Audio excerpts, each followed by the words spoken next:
پرانے زمانے کی بات ہے۔ ایک علاقے میں ایک بادشاہ رہتا تھا۔ اس بادشاہ کی حکومت بہت بڑی تھی، بہت بڑی سلطنت تھی۔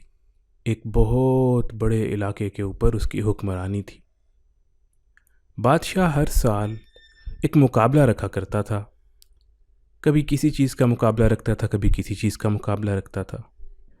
ایک بار بادشاہ نے سوچا کہ میں ایسا مقابلہ رکھوں گا جس کے اندر میں دیکھوں گا کہ سب سے زیادہ عقل مند، سب سے زیادہ اچھا بچہ کون سا ہے۔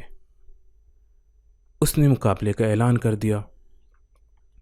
بہت بڑا میدان سجایا گیا، خوبصورت باغ لگائے گئے۔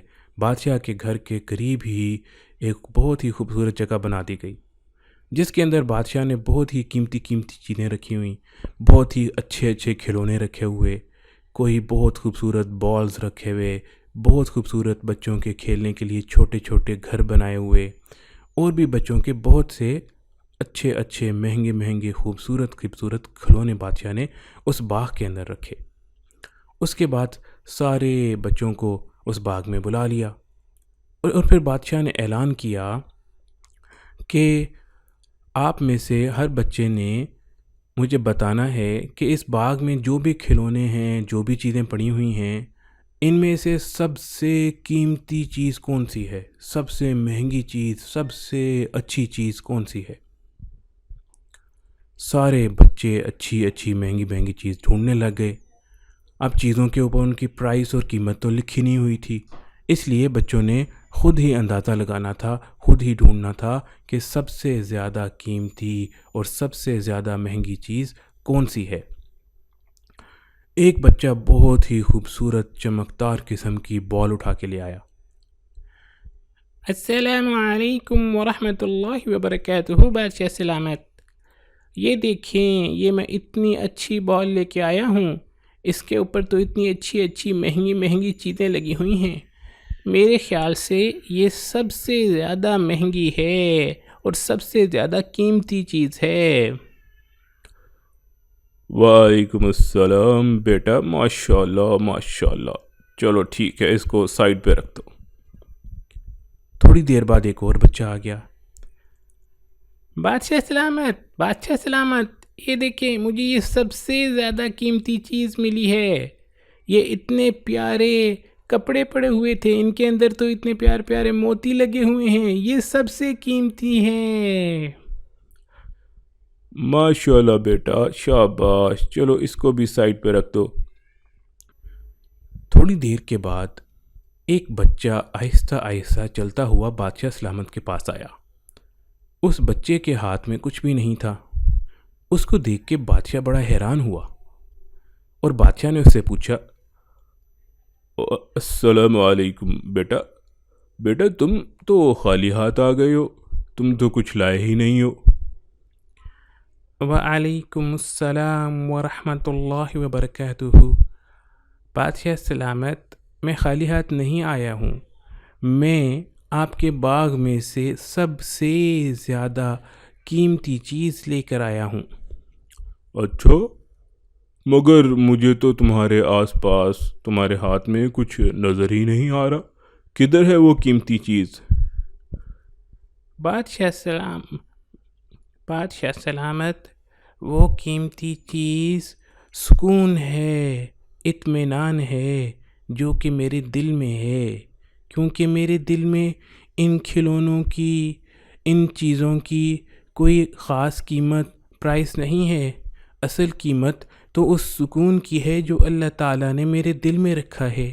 ان کھلونوں سے، ان چیزوں سے تو سکون نہیں ملتا، سکون تو دل میں ہوتا ہے۔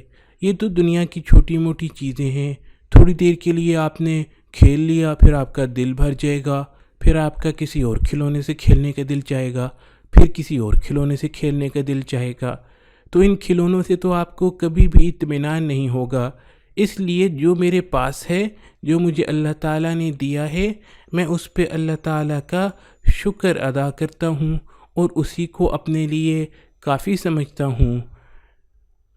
ماشاءاللہ بیٹا، تمہارے جیسا عقل مند اور تمہارے جیسا نیک بچہ تو میں نے آج تک نہیں دیکھا.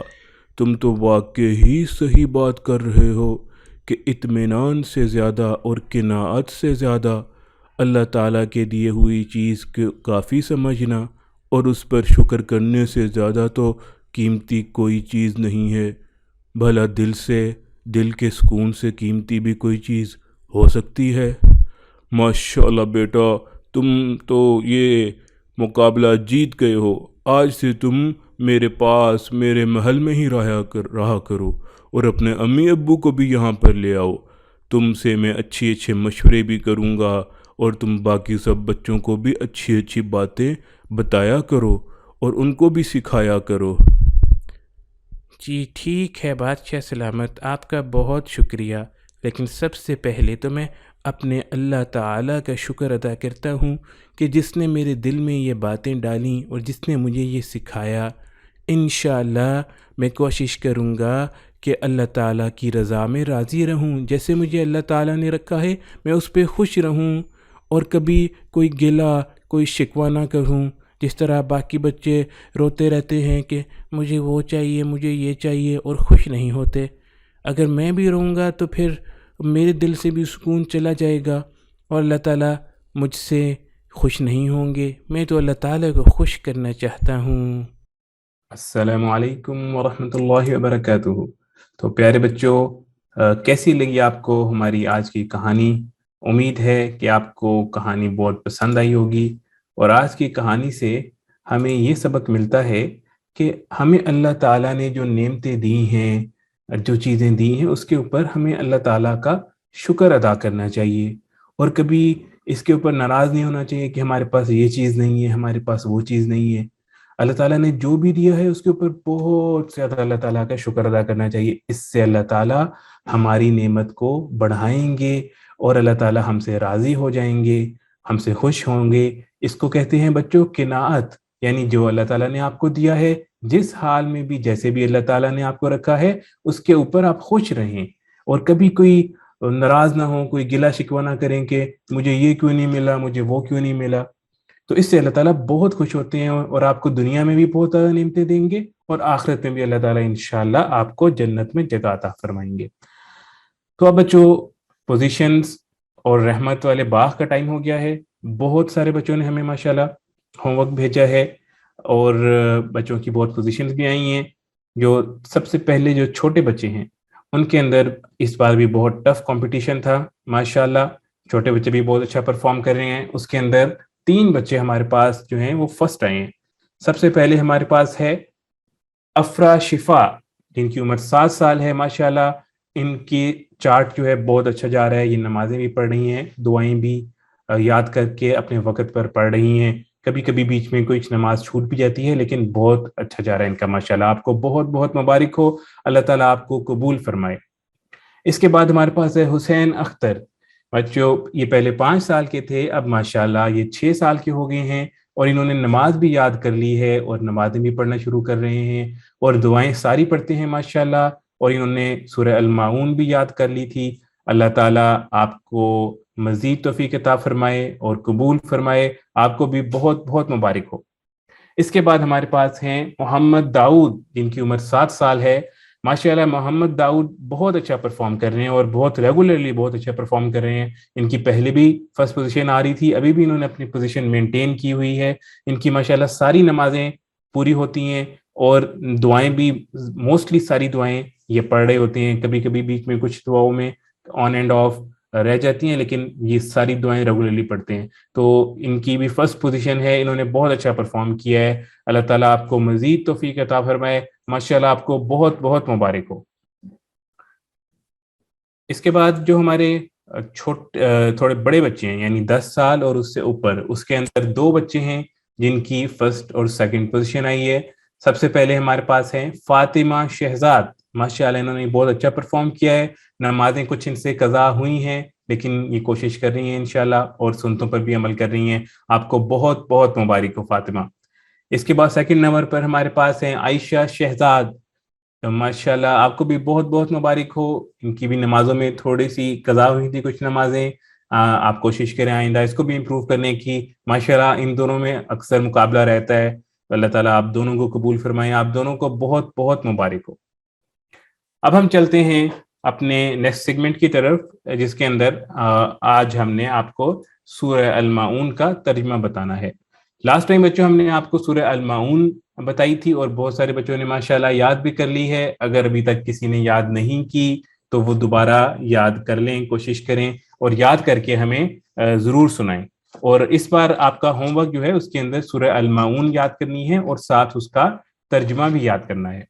تو اب میں آپ کو سورہ الماعون پڑھتا ہوں اور ساتھ ساتھ اس کا ترجمہ بھی بتاتا ہوں.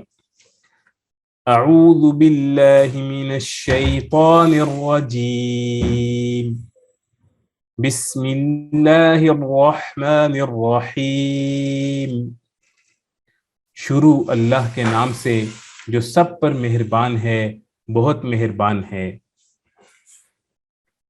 ارأیت الذی یکذب بالدین, کیا تم نے اسے دیکھا جو جزا و سزا کو جھٹلاتا ہے. فذلک الذی یدع الیتیم, وہی تو ہے جو یتیم کو دھکے دیتا ہے. ولا یحض علی طعام المسکین, اور مسکین کو کھانا دینے کی ترغیب نہیں دیتا. فویل للمصلین, پھر بڑی خرابی ہے ان نماز پڑھنے والوں کی. الذین هم عن صلاتهم ساہون, جو اپنی نماز سے غفلت برتتے ہیں. الذین هم یراؤون, جو دکھاوا کرتے ہیں. وَيَمْنَعُونَ الْمَاعُونَ, اور دوسروں کو معمولی چیز دینے سے بھی انکار کرتے ہیں. ایک بار بچوں آپ کو میں اس کا ترجمہ اب ویسے پڑھ کے بتاتا ہوں. کیا تم نے اسے دیکھا جو جزا اور سزا کو جھٹلاتا ہے, وہی تو ہے جو یتیم کو دھکے دیتا ہے اور مسکین کو کھانا دینے کی ترغیب نہیں دیتا. پھر بڑی خرابی ہے ان نماز پڑھنے والوں کی جو اپنی نماز سے غفلت برتتے ہیں, جو دکھاوا کرتے ہیں اور دوسروں کو معمولی چیز دینے سے بھی انکار کرتے ہیں. اس کے بارے میں بچوں آپ کو تھوڑا سا میں اور بتاتا ہوں کہ کافروں کے اندر کچھ لوگ ایسے تھے مکہ مکرمہ کے اندر کہ جب ان کے پاس کوئی آتا تھا کچھ مانگنے کے لیے, یتیم غریب, تو اس کو دھکے دے کے نکال دیتے تھے, اس کو کچھ بھی نہیں دیتے تھے. اور وہ اللہ تعالیٰ کو تو ویسے ہی نہیں مانتے تھے کافر, لیکن جو غریب اور مسکین اور یتیم لوگ ہوتے تھے ان کے ساتھ بھی بہت برا سلوک کرتے تھے. اور خود تو کھانا نہیں کھلاتے تھے ان کو کوئی چیز نہیں دیتے تھے, لیکن دوسروں کو بھی انکریج نہیں کرتے تھے کہ وہ ان کو کوئی چیز دیں. دوسروں کو بھی نہیں کہتے تھے کہ آپ غریبوں کو مسکینوں کو کھانا کھلائیں. یعنی خود بھی غلط کام کرتے تھے اور اچھا کام سے دوسروں کو بھی روکتے تھے, اور اچھا کام کرنے کی دوسروں کو ترغیب نہیں دیتے تھے, ان کو انکریج نہیں کرتے تھے. تو پھر اس کے بعد اللہ تعالیٰ ہمیں بتاتے ہیں کہ نماز کی اتنی زیادہ اہمیت ہے کہ اس کے بارے میں ہمیں بالکل غافل نہیں ہونا چاہیے, کیونکہ اس میں ہے کہ ان لوگوں کے لیے بڑی خرابی ہے, یعنی ان کے لیے بہت خسارہ ہے, نقصان والی بات ہے کہ جو نماز میں غفلت کرتے ہیں, یعنی لیزی ہو جاتے ہیں نماز کے بارے میں, یا تو نماز پڑھتے ہی نہیں ہیں, یا جب نماز پڑھ رہے ہوں تو نماز میں ان کا دھیان نہیں ہوتا, ادھر ادھر رہتے ہیں. تو ہمیں نماز بہت اچھی طریقے سے ٹائم کے اوپر پڑھنی چاہیے, نماز کو چھوڑنا نہیں چاہیے, نماز قضا نہیں کرنی چاہیے. اور پھر وہ لوگ, کچھ ایسے لوگ بھی ہوتے تھے اس وقت جو منافق ہوتے تھے, جو لوگوں کو دکھانے کے لیے نماز پڑھتے تھے, اللہ تعالیٰ کے لیے نماز نہیں پڑھتے تھے, لوگوں کو دکھانے کے لیے نماز پڑھتے تھے. تو اللہ تعالیٰ نے فرمایا کہ جو دکھاوے کی نماز پڑھتے ہیں یعنی دکھاوا کرتے ہیں, ان کے لیے بھی بہت زیادہ خرابی ہے. تو اس لیے بچوں جب بھی نماز پڑھیں اللہ تعالیٰ کے لیے نماز پڑھنی ہے, آپ نے لوگوں کے لیے نہیں پڑھنی. آپ نے اس لیے نماز نہیں پڑھنی کہ یہ خوش ہو جائے گا, امی ابو خوش ہو جائیں گے, اس لیے نماز نہیں پڑھنی. آپ نے اللہ تعالیٰ کے لیے نماز پڑھنی ہے کہ اللہ تعالیٰ کو راضی کرنے کے لیے, صرف اللہ تعالیٰ کے لیے نماز پڑھنی ہے, ٹھیک ہے. اور اس کے بعد ہمارے پاس ہے کہ اور دوسروں کو معمولی چیز دینے سے بھی انکار کرتے ہیں, اور ایسے لوگوں کے لیے بھی اللہ تعالیٰ نے فرمایا کہ بہت خرابی ہے, ان کو بہت نقصان پہنچے گا دنیا میں بھی اور آخرت میں بھی, کہ جو دوسروں کے ساتھ چھوٹی موٹی چیزیں بھی شیئر نہیں کرتے, ان کو نہیں دیتے ہیں. اس کے اندر کئی دفعہ ہوتا ہے آپ سے نیبرز کوئی چیز مانگتے ہیں, یا کوئی آپ کے جاننے والا یا کوئی ویسے کسی کو چیز کو ضرورت ہوتی ہے تو آپ اس کو کوئی چیز، کوئی برتن، کوئی کھلونا، کوئی چیز نہیں دیتے، تو آپ کو چیزیں شیئر کرنی چاہیے اس کے اندر دوسروں کے ساتھ. اور اس کے اندر یہ بھی آتا ہے کہ غریبوں کو جو صدقہ اور زکوٰۃ وغیرہ ہوتی ہے وہ بھی ضرور دینی چاہیے. آپ کو اللہ تعالیٰ نے پیسے دیے تو آپ لوگ غریبوں کی ہیلپ کریں، غریبوں کی مدد کریں، اور اپنی زکوٰۃ بھی لازمی دیں. یعنی اللہ تعالیٰ نے جو آپ کے اوپر ضروری کیا صدقہ دینا وہ آپ لازمی دیں. اس لیے آپ چیزیں شیئر کیا کریں اور غریبوں کی ہیلپ کیا کریں، ان کی مدد کیا کریں، کیونکہ جو لوگ ایسا نہیں کرتے تو ان کو بہت نقصان پہنچے گا اس دنیا میں بھی اور آخرت میں بھی. اللہ تعالیٰ ان سے ناراض ہوں گے. تو یہ بچوں سورہ الماعون تھی. اس کے بعد ہم جلدی سے ریوائز کرتے ہیں اپنی سنتیں، کہ جن سنتیں جو ہم نے سنتیں سیکھی تھیں، اور پھر آگے چلتے ہیں انشاءاللہ. سب سے پہلے ہم نے سو کر اٹھنے کی سنت دیکھی تھی. بہت سارے بچے اس پہ عمل بھی کر رہے ہیں ماشاءاللہ، کہ جب سو کر اٹھیں تو آپ نے اٹھ کے بیٹھنا ہے، آنکھوں کو ملنا ہے، اور اس کے بعد سو کر اٹھنے کی دعا پڑھنی ہے. اور وہ یہ ہے کہ الحمدللہ الذی احیانا بعدما اماتنا والیہ النشور. اس کے بعد ہمارے پاس ہے واش روم جانے کی اور واش روم سے باہر آنے کی سنت. اس کے اندر آپ نے لیفٹ پاؤں پہلے رکھ کے واش روم جانا ہے، بیت الخلاء جانا ہے، اور واش روم جانے سے پہلے یہ دعا پڑھنی ہے، بسم اللہ اللہم انی اعوذ بک من الخبث والخبائث. اور واش روم سے باہر آتے وقت آپ نے رائٹ پاؤں پہلے باہر رکھنا ہے اور پھر یہ دعا پڑھنی ہے، غفرانک الحمد للہ الذی اذهب عنی الاذی وعافانی. اس کے بعد مجلس کی دعا ہے. جب بھی آپ کہیں بیٹھے ہوں تو اٹھیں، مجلس ختم ہو تو یہ دعا پڑھیں، سبحانک اللہم وبحمدک اشہد ان لا الہ الا انت استغفرک واتوب الیک. اس کے بعد بچوں سونے کی سنتے ہیں کہ آپ نے رائٹ سائڈ پر دائیں گال کے نیچے، رائٹ گال کے نیچے رائٹ ہینڈ رکھ کے سونا ہے، اور سونے سے پہلے یہ دعا پڑھنی ہے، اللہم بسمک اموت و احیا. اس کے بعد بچوں پانی پینے کی سنتے ہیں کہ آپ نے رائٹ ہینڈ سے پانی پینا ہے، لیفٹ ہینڈ سے نہیں پینا، بیٹھ کر پانی پینا ہے. پانی پینے سے پہلے پانی کو دیکھنا ہے، اور اس کے بعد آپ نے بسم اللہ پڑھنی ہے، بسم اللہ کہہ کر پانی پینا ہے، اور 3 سانسوں میں پانی پینا ہے، اور سانس برتن سے منہ الگ کر کے لینا ہے، اور پانی پینے کے بعد الحمدللہ کہنا ہے. اس کے بعد گھر سے نکلنے کی دعا ہے. جب گھر سے نکلیں تو یہ دعا پڑھنی ہے، بسم اللہ توکلت علی اللہ لا حول ولا قوت الا باللہ. اس کے بعد بچوں ہماری جو ایک دو سیشن سے نئی سنت جو یہ چل رہی تھی وہ ہے گھر میں داخل ہونے کی دعا. یہ آپ کا ہوم ورک بھی ہے اس بار کا. جو دوسرا ہوم ورک ہے آپ کا وہ یہ ہے کہ آپ نے یہ دعا ہمیں یاد کر کے بھیجنی ہے. کچھ بچوں نے یاد کر لی ہے لیکن بہت سارے ایسے بچے ہیں جن کو بھی یہ دعا یاد نہیں ہوئی، گھر میں داخل ہونے کی دعا. تو یہ آپ نے اس بار ہمیں ضرور یاد کر کے بھیجنی ہے، یہ آپ کا ہوم ورک بھی ہے. اور وہ دعا یہ ہے کہ جب بھی آپ گھر میں داخل ہوں تو آپ یہ دعا پڑھیں، اللہم انی اسألک خیر المولج وخیر المخرج بسم اللہ ولجنا وبسم اللہ خرجنا وعلی اللہ ربنا توکلنا. اور اس کے بعد سلام کریں، السلام علیکم ورحمۃ اللہ وبرکاتہ. تو بچوں یہاں پر ہمارا یہ سیگمنٹ، یہ چھوٹے بچوں والا سیشن ختم ہوتا ہے. آپ نے کہیں جانا نہیں ہے. ایک بار پھر ہم آپ کے لیے ایک اور سٹوری لے کے آئیں گے ابھی تھوڑی دیر بعد. تو تب تک کے لیے السلام علیکم ورحمۃ اللہ وبرکاتہ.